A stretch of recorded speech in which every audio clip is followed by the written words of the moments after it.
कौन से ऑफिस में काम करते हैं ये? जिला पंचायत कार्यालय में काम करते जिला पंचायत कार्यालय में। हैं। तो हाईकोर्ट को इतना मशक्कत क्यों करना पड़ा? आप आगे आइए जरा। आपको कानून के दायरे में रहना नहीं आता है क्या? अभी हमने आपको शोकस क्या कंटेम्प्ट में शुरू करूंगा आपके ऊपर। सैलरी स्लिप का है आपकी? नहीं, वेगली मत बोलिए, मैं इंक्वायरी करा दूंगा। आप कोई कौन से ऑफिस में काम करते हैं ये? जिला पंचायत कार्यालय में काम करते जिला पंचायत कार्यालय में। हैं। तो हाईकोर्ट को इतना मशक्कत क्यों करना पड़ा? आप आगे आइए जरा। हाईकोर्ट को इतनी मशक्कत क्यों करनी पड़ी आपसे ऑर्डर कंप्लायंस कराने में? आपको कानून के दायरे में रहना नहीं आता है क्या? क्या समस्या है आपकी, बताइए। क्यों आपने इतना इस मैटर में इतना डिले क्यों किया? कोर्ट को आप क्यों उल्टा पुल्टा समझाते रहे, कुछ कभी कुछ कभी कुछ और?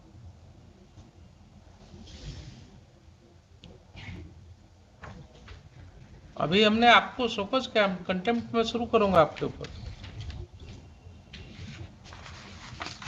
आप अपनी वाइफ और बच्चे को जो अमाउंट के अगेंस्ट आपने अपील भी नहीं किया है, वो अमाउंट भी आप नहीं दे रहे हैं। दे रहे थे सर, उसमें तो दिया था, पीछे दिया था। कितनी सैलरी है आपकी अभी? अभी मेरी 17,000 है। 17,000। 17,000। सैलरी स्लिप का है आपकी? जनवरी से हुआ है सर, जनवरी से हुआ है। सैलरी स्लिप कहाँ है आपकी? सैलरी स्लिप तो सैलरी तो अकाउंट में जाती है सर, स्लिप बनता नहीं हो। 17,000 है। कॉन्टेक्ट फैमिली में और कौन कौन है आपके साथ? फैमिली में अभी कोई नहीं है। कोई नहीं है, आप अकेले हैं? वाइफ और बच्चे आपके साथ नहीं हैं? नहीं। तो कितना रुपया आप देना चाहेंगे अपनी वाइफ और बच्चे को 17,000 में?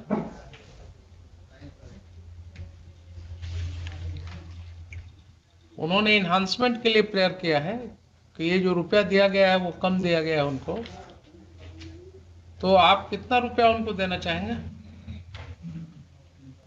सर बीच में आपकी पत्नी और बच्चे हैं आप, और आप इस तरह से उनको नहीं ट्रीट कर सकते हैं। सर कॉन्ट्रैक्ट की नौकरी है, कभी भी वो हटा सकते हैं, और बीच में छोड़िए ना, जब आपको हटाएंगे तब देखेंगे फिर। जॉब में भी नहीं था। आपको जब हटाएंगे तब देखा जाएगा। आप जब जॉब में नहीं थे उसकी बात मैं नहीं कर रहा हूं, मैं अभी की बात कर रहा हूं। आप जॉब में कब से आए? जॉब में आया हूँ 2018 से। 2018 से आप आए हैं? तो 2018 के पहले का आपको मैं इम्पोज नहीं कर रहा हूं लायबिलिटी। अभी 17,000 रुपये आपको मिल रहा है। आपका खर्च कितने में चलता है?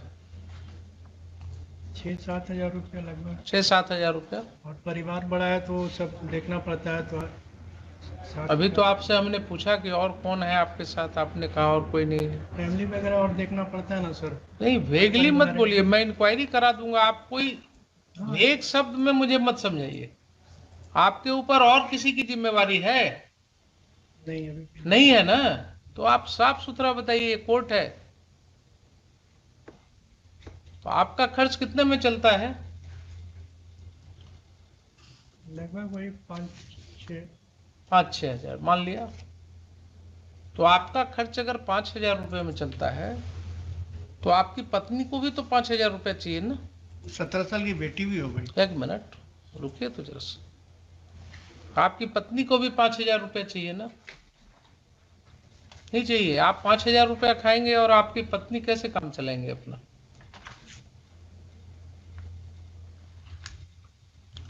और रही बात बेटी की, तो बेटी के लिए आपको कोई चिंता नहीं है?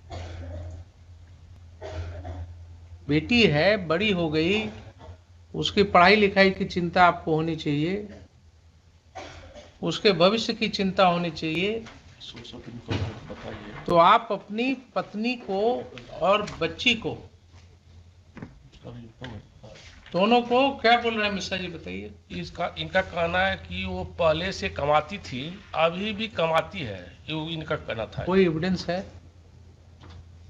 कोई एविडेंस देखिए, बोलिए उतना जिसको साबित कर सके। आप दिखा दीजिए ना। अभी तो हमने रिवीजन अलाउ किया एक केस में जिसमें वो लेडी आंगनवाड़ी सेविका के रूप में काम कर रही थी एंड कन्वर्ट नहीं किया। हस्बैंड का रिवीजन हमने अलाउ कर दिया, सेटिसाइड कर दिया ऑर्डर। आप दिखाइए ना, मुझे क्या दिक्कत होगा इसको सेटिसाइड करने में। इनका कहना है जो कि वो कहने से नहीं होगा। फिर आपको बता रहे हैं, आप अच्छे वाले अनुभवी वकील हैं, जी जी कोई एविडेंस इसमें लीड हुआ है कि पत्नी जो है वो कमा रही है? नहीं, वो evidence- नहीं हुआ है ना। जिस दिन आपको एविडेंस होगा आप जाकर के वहां मॉडिफिकेशन ऑफ ऑर्डर के लिए फाइल कर दीजिएगा, अल्ट्रेशन ऑफ ऑर्डर के लिए फाइल कर दीजिएगा। प्रोविजन है ना सीआरपीसी में। आप वकील किस दिन के लिए बैठे हुए हैं? सलाह दीजिएगा इनको। अभी जो तथ्य सामने है कोर्ट के, उसमें बात कीजिए। Let us not take hypothetical situation, unnecessary हो जाता है उसमें। Fact remains that in this case you have not laid any evidence showing that your wife is engaged in any gainful employment. Subsequently implied हुआ है। तो आपको किसी ने रोका क्या? सब्सिक्वेंटली अगर इम्प्लाई हुआ तो आपको किसी ने रोका? आप एक अल्ट्रेशन ऑफ ऑर्डर के लिए फाइल कर देते पिटीशन, वहां दिखा देते कि देखिए साहब, circumstances have changed now, she is herself having sufficient income, therefore I need not pay her. किसने रोका आपको?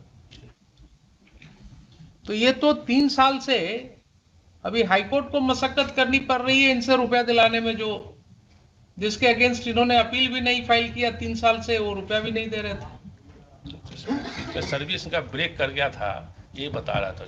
अभी कैसे पेमेंट हो गया? 3,81,000। तो हजूर का डंडा चला था, हजूर कोर्ट का डंडा चला था। कोर्ट का डंडा नहीं होता है, कोर्ट का डंडा कोर्ट कभी नहीं चलाती है। कोर्ट जो है वो कानून के दायरे में बताती है कि तुम्हारा क्या हाल होने वाला है।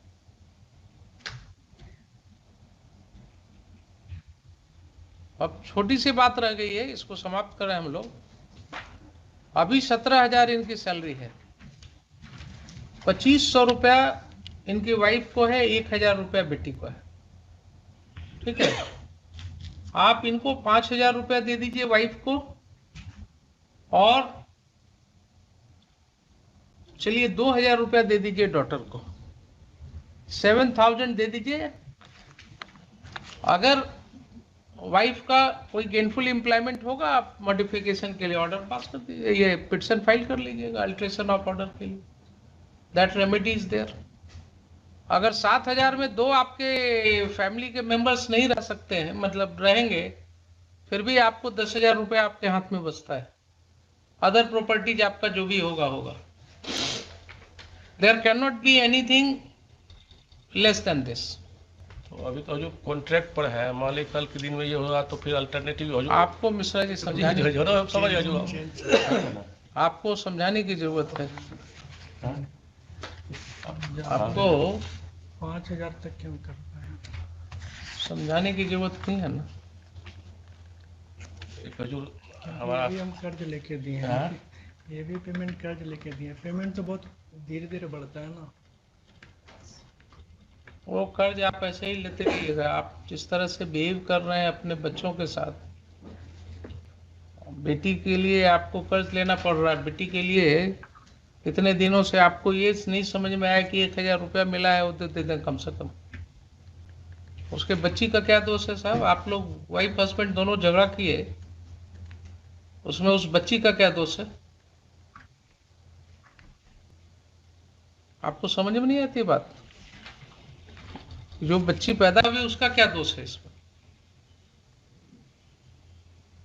आप उसके साथ भी वही व्यवहार कर रहे हैं। वाइफ और हस्बैंड का तो समझ में आया कि आपस में नहीं पटा, आपका झगड़ा हुआ, तो आपने सोचा कि उसको सबक सिखाना है, नहीं देते हैं। लेकिन बेटी के बारे में तो सोच लिया होता। आपका कंडक्ट जो है वो ठीक नहीं है इसमें। बोलिए मिश्रा जी। जो हमारा सजेशन होगा कि 2,025 कर दिया जाए, जो इनका 3,000 कर दिया जाए। 3,000 नहीं, नहीं हजूर मैं तो उनका भी है 5,000 और 7,000। दू तो उसको बाद हम उसके ऊपर नहीं कहें रिक्वेस्ट करेंगे हजूर, इसका 25 से 3,000 कर दिया जाए, क्योंकि नहीं ताकि ये लिखिए। अभी भी हजूर ये जो बता रहे थे ये लोन लेकर के पैसा दिए हैं वो उसको मुझे उससे मालूम नहीं, इनका कंडक्ट जो है ना, इनका कंडक्ट मुझे समझ में आ रहा है। लिखिए, परसेंट टू द ऑर्डर